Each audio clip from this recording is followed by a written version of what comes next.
राधा राधा राधा राधा राधा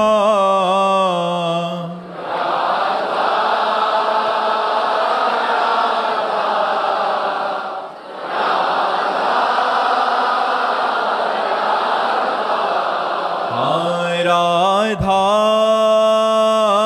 राधा राधा राधा राधा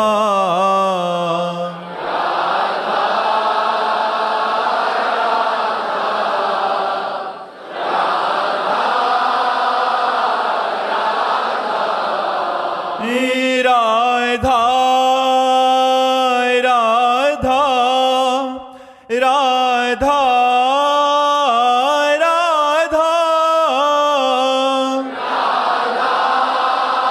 राधा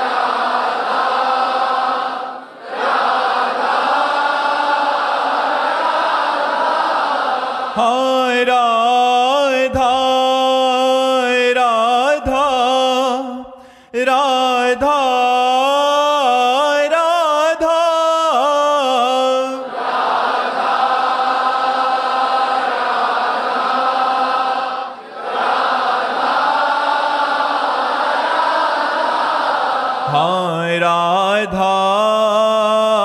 राधा राधा राधा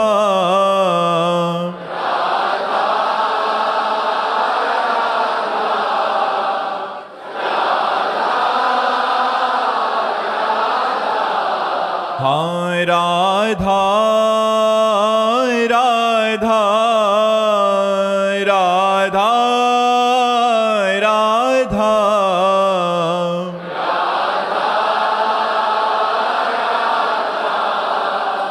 राधा राधा श्री राधा वल्लभ लाल की, समस्त संत हरि भक्तन की, श्री वृंदावन धाम की, सद्गुरुदेव भगवान की।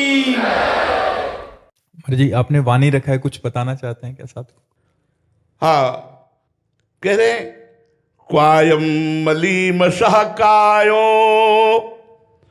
दुर्गंध्यात्यात्मको अशुचिः क्वा गुणा सौमनस्याद्या हृदयाशो विद्याकृतः। ये शरीर मल से भरा हुआ है। आप यहां देखो, मूत्राशय मलाशय, उल्टी करो दुर्गंध, नाक से देखो तो दुर्गंध, कान से देखो तो दुर्गंध, यहाँ बाजू के बगल से देखो दुर्गंध, पसीना आ जाए। नीचे तो मलमूत्र के द्वार ही है, ये आप नहीं है।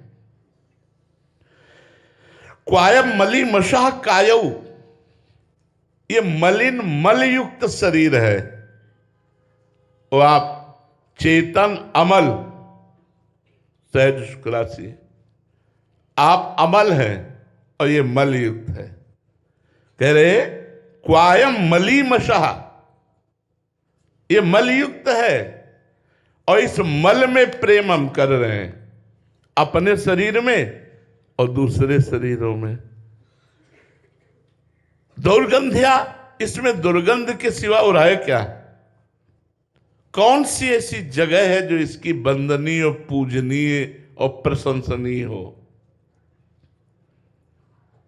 परंतु अज्ञानवश असुंदर में सुंदर का आरोप करके हम फंस गए अपने शरीर में। हम कितने सुंदर शीशा में देख के, ये मल है, तुम निर्मल हो, ये जड़ है, तुम चैतन्य हो, ये परिवर्तनशील नाशवान है, तुम अविनाशी हो। हमारी भगवत प्राप्ति में यह सहयोग न बन करके ये हमारे बंधन का कारण बन रहा है। बोले पित्रो किम स्वनुभार्याया स्वामिनोग्नेह स्वगृद्धयो किमात्मनः किम सुहृदामिति यो नावसीयते। शरीर को किसका मानोगे? पिता ने पैदा किया, पिता का मानोगे, या स्त्री ने आपको वरण किया है तो स्त्री का मानोगे, माता को मानोगे, या कोई किसी के यहां नौकरी करते हो उसका मानोगे, या ईंधन की लकड़ियां इंतजार कर रही है जलाने के लिए उनका मानोगे, या गाड़ दिया गया तो कीड़े खाने के लिए तैयार उनका मानोगे, या फेंक दिया जाए तो गीध और कुत्ते नोच नोच के खा जाएंगे उनका मानोगे? यह है क्या? इस शरीर पर जो राग कर रहे हो यह है क्या? ये किसकी वस्तु है? तस्मिन कलेवरे मेधे तुच्छ निष्ठे विसज्जते अहो सुभद्रम सुनसम सुस्मितम चम मुखम स्त्रिया। इस अज्ञान ने हद कर दी।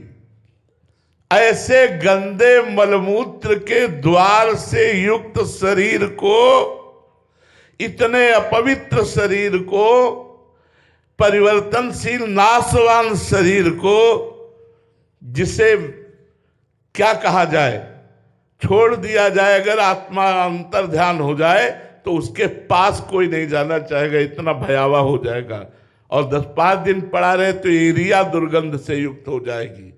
ये ऐसा शरीर है। इस शरीर को लोग कहते हैं कितना सुंदर है, और फंस जाते हैं, इन शरीरों पे फंस जाते हैं, लट्टू हो जाते हैं, और वो फंस करके इस शरीर के राग से अपने को कभी नहीं हटा पाते। और मनुष्य जन्म मिला था भगवत प्राप्ति के लिए, वो अपने शरीर में और दूसरे शरीर में फंस करके इस अमूल्य जीवन को नष्ट कर देते हैं। इसलिए यदि आप अपनी भलाई करना चाहते हो, मनुष्य जीवन का परम लाभ लेना चाहते हो, तो विषयेंद्रिय संयोगान मना क्षुभ्यति नान्यथा। ये बहुत कठिन बात है। इंद्रियों को गलत विषयों में मत जाने दो, मन को भोगों में मत जाने दो, कुछ नहीं रखा। ए भाई, साफ संसार के भोगों में ही रत हो, देख लो भोग कर मिला क्या है, कुछ हाथ नहीं लगा। बस वही एक और तृष्णा नवीन बार भोगने की, एक बार और भोग के देख लूं। सबके अंदर वही इच्छा, एक बार और भोग के देख लूं, इसे नहीं तो इसे भोग के देख लूं, इसे नहीं तो इसे भोग के देख लूं। बस यही विषय, शब्द, स्पर्श, रूप, रस, गंध, ये हमारे जीवन को नष्ट किए दे रहे हैं। श्री भगवान कह रहे हैं, एवं प्रगायन नृपदेव देवा सा उर्वशी लोकमथो विहाय आत्मानमात्मन्यवगम्य माम वै उपार मज ज्ञान विधूत मोहा।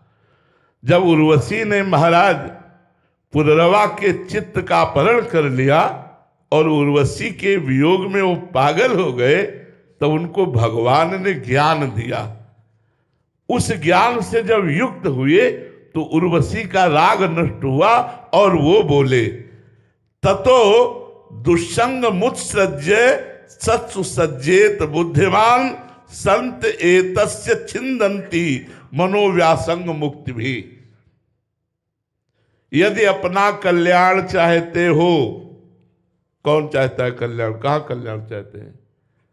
रुपया चाहते हैं, मान प्रतिष्ठा चाहते हैं, यश कीर्ति चाहते हैं, वाहवाही, न जाने कैसी कैसी भ्रम वाली वासनाएं भगवत मार्ग में चलने पर बैठ जाती है। ततो दुत्संग मुत्सृज्य, अपरमार्थ के पथिक, यदि भगवत प्राप्ति करना चाहते हो तो दुष्संग का त्याग कर दो। शरीर से प्यार करना दुष्संग है, इंद्रियों का दुलार करना दुष्संग है, मन का भोगों में फंसाना दुष्संग है। इसे बचा पाओ तो बचा लो। यहां अध्यात्म की चर्चा होती, बहुत कठिन बात है अध्यात्म में चलना। कह रहे ततो दुष्संग मुत्सृज्य सत्सु सज्जेत बुद्धिमान। अय बुद्धिमान, यदि तुम बुद्धि रखते हो तो साधु संग कर लो, दुसंग का त्याग कर दो। अगर साधु संग हो गया तो संत पुरुषों का संग तुम्हें मोक्ष पदवी पर बैठाल देगा। दुसंग का त्याग करो और साधु संग करो तो तुम मुक्त पदवी को प्राप्त हो जाओगे। तो बोले हमें पता तो होना चाहिए संत कैसे होने चाहिए। भाई संत कैसे होने चाहिए, तो देखो हमारे शास्त्रों में संतों के लक्षणों की बात कही गई है। वेश तो आचार्य द्वारा मिला है, कुछ वैष्णव वेश है, कुछ संन्यास वेश है। विरक्त मार्ग में दो है, एक वैष्णव एक शैव संन्यास। और भगवत प्राप्ति करनी है तो अंदर से सन्यासी बनना ही पड़ेगा, बाहर से बनो या ना बनो, अंदर से भोगों का त्याग करना ही पड़ेगा। अब बात यहां देखो संत की कर रहे हैं, किसी वेश किसी संप्रदाय की बात नहीं कह रहे। भगवान कह रहे हैं कि अगर आपको अपना कल्याण चाहना है, मंगल चाहना, तो दुसंग का त्याग करो और संतों का संग करो। अब प्रश्न बनता है कि संत किसे कहते हैं, तो बोले संतोऽनपेक्षा मच्चित्ता प्रशांता समदर्शिना निर्ममा निरहंकारा निर्द्वंद्वा निष्परिग्रहा। एक भी वेश की बात नहीं की। भगवान ने यहां कहा कि संतोऽनपेक्षा, किसी वस्तु व्यक्ति की अपेक्षा नहीं रखते, किसी से आशा नहीं रखते। पहला लक्षण है, और पहला लक्षण जिनके पीछे भगवान डोलते हैं ऐसे संतों में भी निरपेक्षम। निरपेक्षम संतो अनपेक्षा, अनपेक्षा निरपेक्षम। जिनको किसी भी व्यक्ति से कोई आशा नहीं है, और यहां आशा पैदा हो जाती है, बस चूक हो गई। हमारे पूज्य श्री सदगुरुदेव भगवान हमने बताया आपको संन्यास मार्ग के कि अगर आप भिक्षा देने गए, खप्पर ऐसे रखा नारियल का, और आपने थोड़ा प्रसाद डाला, बोले और महाराज जी, तो खप्पर ऐसे लिया, दोबारा नहीं। और अगर डालने के पहले पूछ लिया कि डालूं महाराज जी, तो खप्पर पलट गया। पूरे दिन उपवास करते थे, किसी अन्य की भिक्षा नहीं, जिसका भिक्षा है। अगर इसीलिए पहले बता दिया पूछना नहीं, बोलना नहीं। वहां धन और वस्तु के पूछने की तो बात ही जाए। कितने निरपेक्ष महापुरुष थे। भगवान क्या कह रहे हैं, संतोऽनपेक्षा मच्चित्ताः, मेरे में चित्त दिए हुए। डुप्लीकेट बात तो हां बोला जा सकता है, लेकिन असलियत में बात चित्त का जहां चिंतन जाता है वहां चित्त को समर्पित किए हो। ईमानदारी से आप देखो, एकदम शांत हो जाओ और छोड़ दो, एकदम फिर छोड़ो हृदय को, अभी अभी अभी आपका अभी फिर छोड़ो। कहां गया चित्त? जहां गया वहां चित्त दिए हो। क्या श्यामाजू में गया, क्या लालजू में गया, या भगवान में गया किसी रूप में? चित्त को छोड़ दो एकांत में। कहा जाता है, जहां जाता है वही चित्त समर्पित है, वो भगवान में नहीं। अगर भगवान में तो मत चित्ता मदगत प्राणा, भगवत प्राण। संत कैसे होते हैं? पहली बात, किसी वस्तु व्यक्ति स्थान की अपेक्षा नहीं, निरपेक्षम अनपेक्षाः।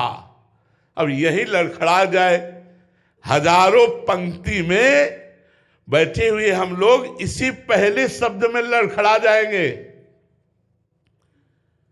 किसी न किसी से आशा है, किसी न किसी से आशा है। इसी संतोऽनपेक्षा की मूर्ति पूज्य पंडित गया प्रसाद जी महाराज, संतों की मूर्ति परम पूज्य प्रातः स्मरणीय श्री स्वामी राम सुखदास जी महाराज। एक ईंट नहीं रखवाई कहीं। लक्ष्मी नारायण मंदिर में एक छोटी सी कुटिया में वो कभी भी कहीं भी कोई आशा प्रकट नहीं की और उसी कुटिया में जीवन निर्वाह किया पूज्य पंडित गया प्रसाद जी महाराज। वैराग्य की मूर्तिमान स्वरूप। कितने ऐसे हमारे ब्रजमंडल के संत हैं जिनके हम नाम गिनावे कि अनपेक्षा के मूर्तिमान स्वरूप। पंडित रामकृष्ण बाबा एक से एक महापुरुष। अरे अभी अभी परम पूज्य श्री चंद्रशेखर जी महाराज, बाबा चंद्रशेखर। हम फंस जाते हैं अपेक्षा में, इच्छा करके। पकड़ना चाहिए, अगर हम भगवत प्राप्ति करना चाहते हैं हमें किसी भी व्यक्ति से, वस्तु से, स्थान से अपेक्षा नहीं रखनी। स्थान जहां प्रभु रखे, जैसे रखे, महलों में रखे चाहे झोपड़ी में, वस्तु जो प्रभु दे दे। अनपेक्षा पहला बहुत जोर का शब्द है। अब हृदय में छाट करके देख लो जितने लोग बैठे हो, वस्तु, व्यक्ति, स्थान की अपेक्षा है कि नहीं? अगर है तो नंबर 1 से गिर गए। अब नंबर 2, मत चित्ता। हमारा चित्त केवल भगवान का है, केवल भगवान में ही है।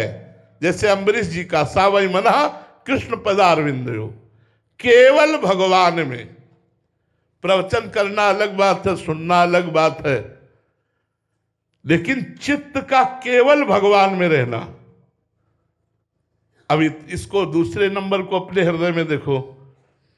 किसी ने चित्त चुरा लिया है, किसी वस्तु ने, किसी व्यक्ति ने, किसी स्त्री ने, किसी पुरुष ने, कोई धन ने, कोई मान ने, या चित्त सुरक्षित है श्री कृष्ण चित्त चोर के लिए। मत चित्ता, मेरे लिए चित्त। चदरिया जैसी की तैसी धरी दीदी, मलिन नहीं किया, जैसा दिया था वैसे ही है। अंतिम समय भीष्म जी भगवान श्री कृष्ण से कहते हैं, श्री कृष्ण मेरी बुद्धि कुंवारी है, आज तक किसी का वर्ण नहीं किया, अब मैं अंतिम समय इस पवित्र कुमारी बुद्धि को आपके चरणों में समर्पित करता हूं। मत चित्ता, केवल भगवान चित्त में है। दूसरे नंबर की कसौटी पे कसो अपने को। चित्त पे धन मिलेगा, कोई वस्तु मिलेगी, कोई व्यक्ति मिलेगा, कोई स्थान मिलेगा, भगवान नहीं। उसकी परीक्षा है। एकांत में चुपचाप बैठ के छोड़ दो, कोई प्रयास मत करो। अब जहां मन जाए वहीं आपने मन दे दिया है, जहां जहां मन जाए वहीं आपने मन दे दिया, तो देखोगे मन कहां कहां जाता है। क्या प्रियाजू में जाता है, क्या श्री लालजू में जाता है, देख लो। जाता है तो सौभाग्यशाली हो। मत चित्ता, मेरे चित्त वाला। प्रशांता, शांति के बाद प्रशांति, अगाध शांति। चाहे कोई मान करे या अपमान, निंदा करे या स्तुति, तिरस्कार करे या नमस्कार, प्रतिकूलता पे प्रतिकूलता, कभी अशांति ना आने पावे। प्रशांत आत्मा। महात्मा कौन? जो अनपेक्षा, मच्चित्ता और प्रशांता। प्रशांत माने अगाध शांति। अगाध शांति, बिल्कुल शांत समुद्र, किसी भी तरह हलचल हो ही नहीं सकती। अब ऐसे महात्माओं में जैसे श्री एकनाथ जी महाराज, तुकाराम जी महाराज, श्री ठाकुर हरिदास जी महाराज, बड़े बड़े महापुरुष, कमी नहीं रही। ये भारत देश है, ये जितने लक्षण लिखे हैं सब लक्षण वाले महात्मा हमारे भारत देश में थे, हैं और रहेंगे। प्रशांत आत्मा, बड़ी से बड़ी विपत्ति में भी, बड़े से बड़े दुख में भी वो शांत है। उनका चित्त अशांत नहीं हुआ, वो उद्विग्न नहीं हुए। और समदर्शिना, सब में भगवान को देखते हैं। लोग अंगुली उठाने लगते हैं कि ये समदर्शी नहीं है, तो एक बात समझ लो, यहां समवर्तिना नहीं कह रहे हैं, समदर्शिना कह रहे हैं।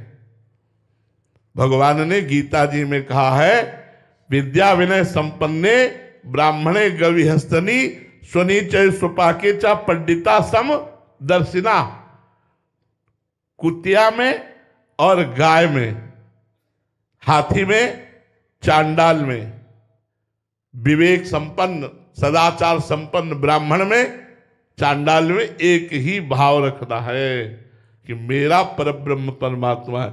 लेकिन व्यवहार एक जैसा नहीं हो सकता। दर्शन करने की बात कही गई, समदर्शिना ना कि समवर्तिना। समवर्तिना जो करता है वो मूर्ख है।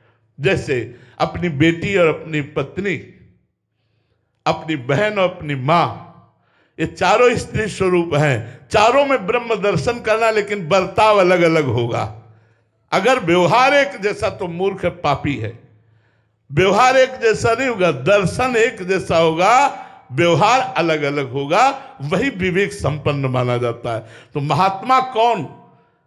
कह रहे संसार से मुक्त होना चाहते हो तो महात्माओं की शरण में जाओ। बोले अनपेक्षा, किसी की अपेक्षा नहीं, भगवान में चित्त देने वाला, किसी भी द्वंद्व से अशांत ना होने वाला, और सब में एकमात्र भगवान का दर्शन करने वाला, और निर्ममा, किसी से ममता नहीं। सबसे प्रेम है लेकिन ममता किसी से नहीं। अद्वेष्टा सर्वभूतानां मैत्रा करुणैव च निर्ममो निरहंकारा। वह बड़ा सुंदर प्रसंग। अब ये आध्यात्मिक है। ममता रहित, किसी से ममता नहीं, जगत में किसी से ममता नहीं। सबकी ममता ताग बटोरी, मम पद मन बांध बटोरी। ममता रहित और निरहंकारा, अहंकार रहित। और बोले निष्परिग्रहा, किंचन मात्र कुछ भी अपने लिए नहीं है, अपरिग्रही। कह रहे किंचन मात्र, ना शारीरिक ना मानसिक, किसी भी तरह का कोई परिग्रह नहीं। मेरा वो है, मेरा ये है, कोई भी परिग्रह नहीं। भगवान के सिवा मेरा, अगर ऐसे संतों का संग हो जाए तो इस मलिन शरीर से राग मिट जाए, और राग मिट जाए तो भगवान से मिलन की इच्छा जागृत हो जाए। भगवान से मिलन की इच्छा ही समस्त इच्छाओं का समन करके, भवबंधन का नाश करके मोक्ष प्रदान कर देते हैं। ध्येयम सदा परिभवग नमभीष्ट दोहम तीर्थास्पदम शिवविरंचनुतम शरण्यम भृत्यार्थिहम प्रणतपाल भवाब्दिपोतम वंदे महापुरुष ते चरणारविंदम। सबसे बड़े महापुरुष भगवान है। भगवान की शरण ले लो और उनसे प्रार्थना करो कि हमें संत का दर्शन और संत का मिलन करा दो।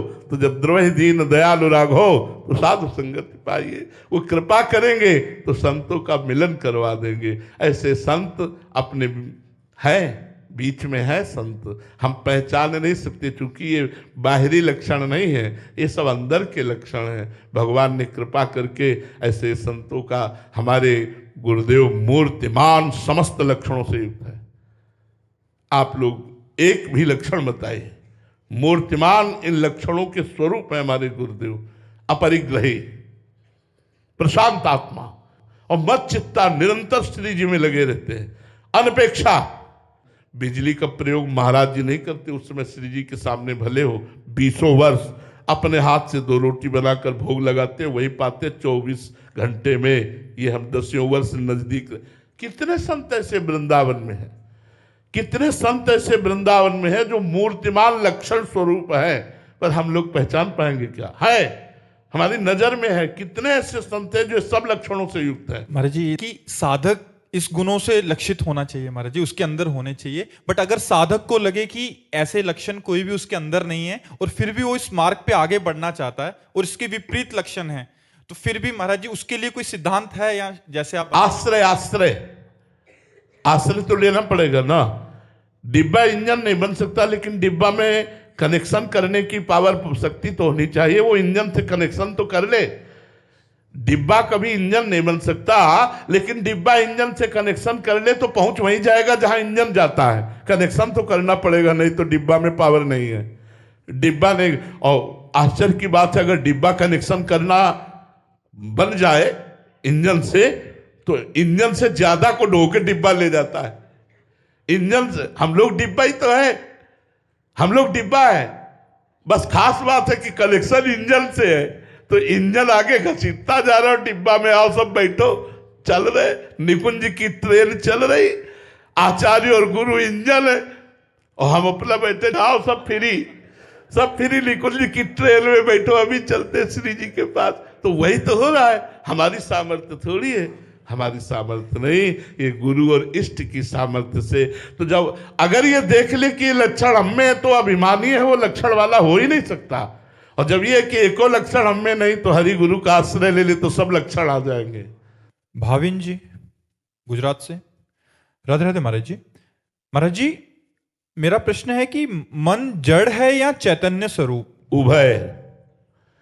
उभय रूप है।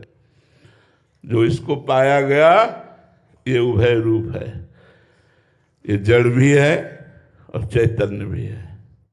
उभय रूप मन को पाया गया है। चैतन्य इतना है कि सच्चिदानंद भगवान का स्वरूप है, जड़ इतना है कि मलिन भोगों में निरंतर फंसने की चेष्टा करता रहता है। इंद्रियाणाम मनश्चास्मि, भगवान ने कहा इंद्रियों में मैं मन हूं, तो मन सच्चिदानंद भगवान श्री कृष्ण का स्वरूप तो चैतन्य भी है। और जो अष्टधा प्रकृति का वर्णन हुआ है उसमें भी मन बुद्धि अहंकार ये आया है, इसलिए प्रकृति जड़ है, तो जड़ भी है और इंद्रियाणाम मनश्चास्मि चैतन्य भी है। ये उभय रूप है, ये मन जड़ और चैतन्य उभय रूप है। इसे न केवल जड़ कह सकते हैं और न केवल चैतन्य कह सकते हैं, ये उभय रूप है। इसीलिए सारा का सारा साधना का खेल इसी को सुधारना है कि जड़ संबंध त्याग कर अपने स्वरूप में स्थित हो जाए, तो ये कृष्ण रूप है, मन कृष्ण रूप है। इंद्रियाणाम मनश्चास्मि, ये भगवत स्वरूप है, यही भगवत साक्षात्कार हो, मन में ही भगवत साक्षात्कार हो जाए। चंदन जी महाराष्ट्र से, राधे राधे महाराज जी। महाराज जी, क्या भगवान को पाने की इच्छा भी एक इच्छा है जिसे अंत में छोड़ना पड़ता है? ये तो बड़ी दुर्लभ वस्तु है। श्री भगवान के प्राप्त करने की इच्छा मात्र में इतनी सामर्थ्य है कि ब्रह्मलोक तक के समस्त भोगों से वैराग्य हो जाएगा। मर्त्यलोक के भोगों की बात जाने दो, स्वर्ग के भोगों की बात जाने दो, ब्रह्मलोक तक के भोगों से वैराग्य हो जाए यदि भगवान के मिलन की इच्छा हो जाए। ब्रह्मादिक के भोग सब विष सम लागत ताहि, नारायण ब्रज चंद की लगन लगी है जाहि। जिसे भगवान के मिलन की चाह गई वो तो कोटि कोटि बंदनी प्रणाम योग्य हो गया। कहाँ चाह है भगवान के मिलन की?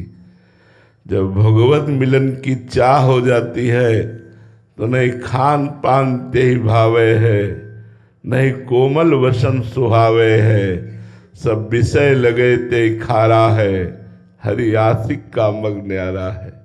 भगवान से प्यार करने वाले को इस संपूर्ण त्रिभुवन में कहीं कोई चाह अपेक्षा इच्छा बिल्कुल नहीं रह जाती। वो महापुरुष हो जाता है जिसके हृदय में भगवान से मिलन की चाह हुई। कहाँ है भगवान के मिलन की चाह?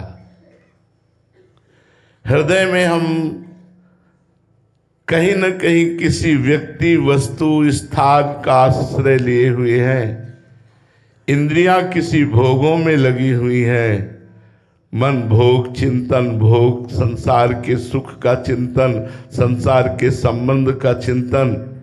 कहाँ भगवान के मिलन की चाह? जब भगवान के मिलन की इच्छा होती है तो सिर्फ रोना ही रोना रह जाता है।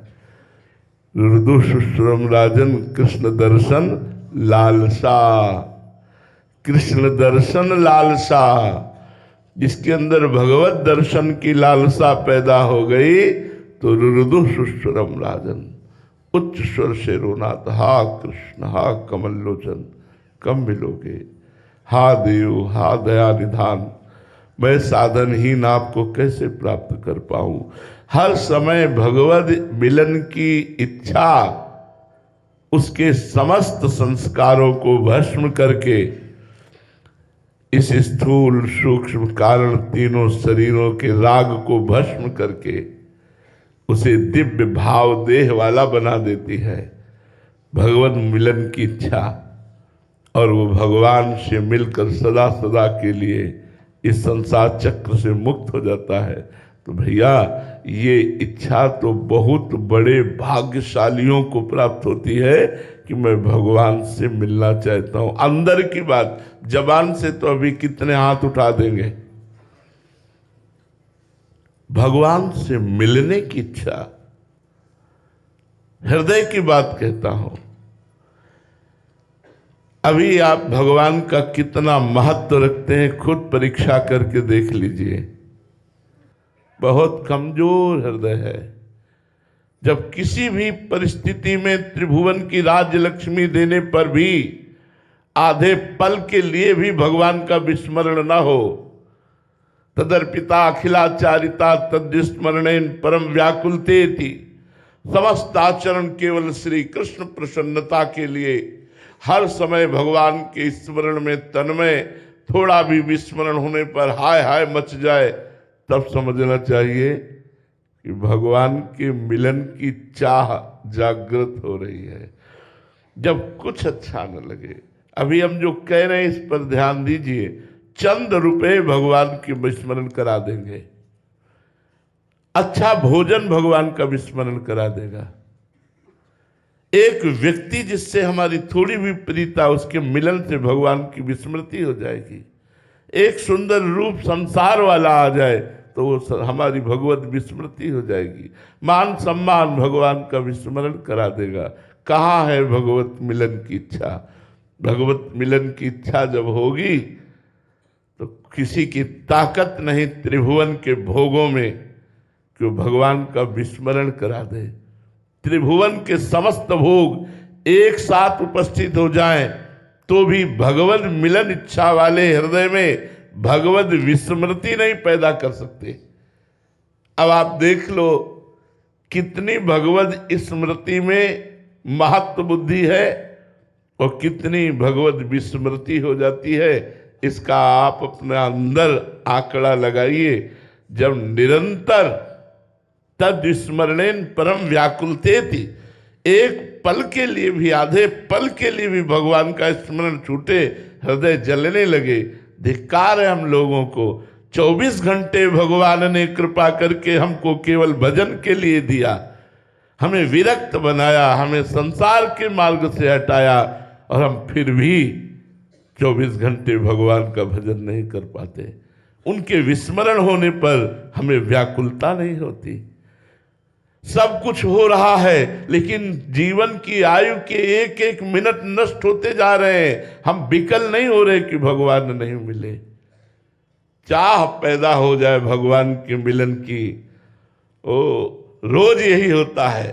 मन अति हरस जनावन ते ही, आज देखी हो परम सनेही। वो रोज प्रातः काल पुलकित होकर उठता है, आज भगवान मिलेंगे।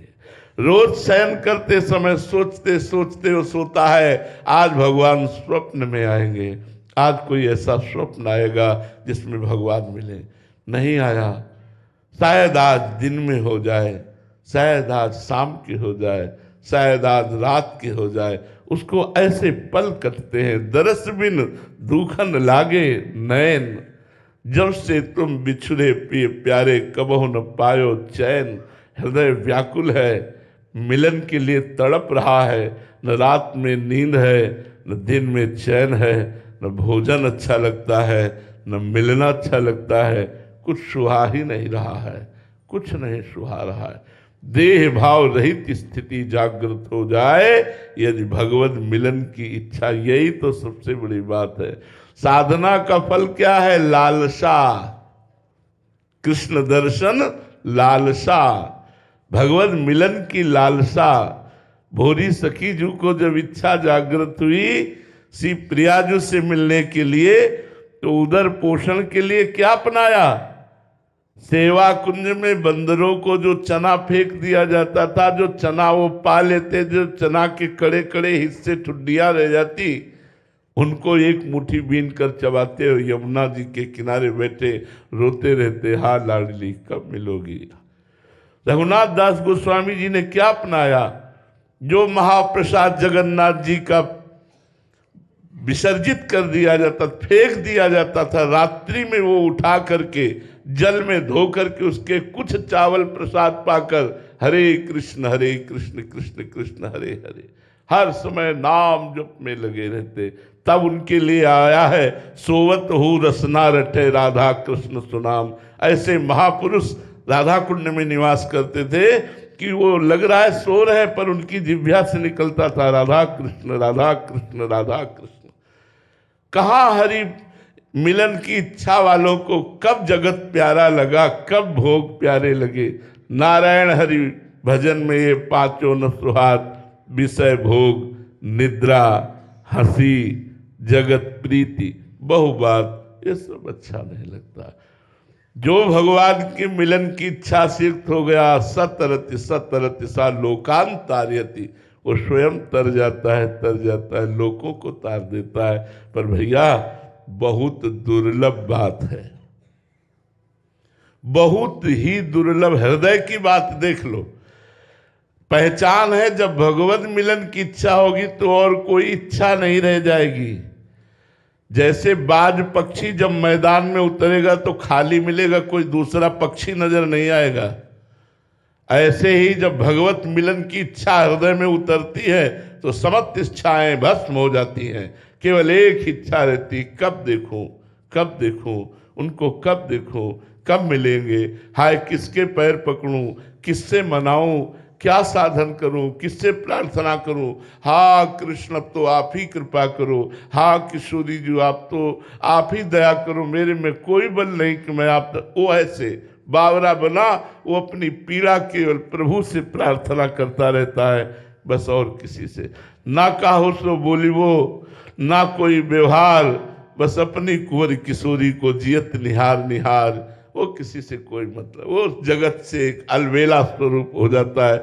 उसी महापुरुष से तो जगत पावन होता है, जो भगवत मिलन की इच्छा, असली इच्छा।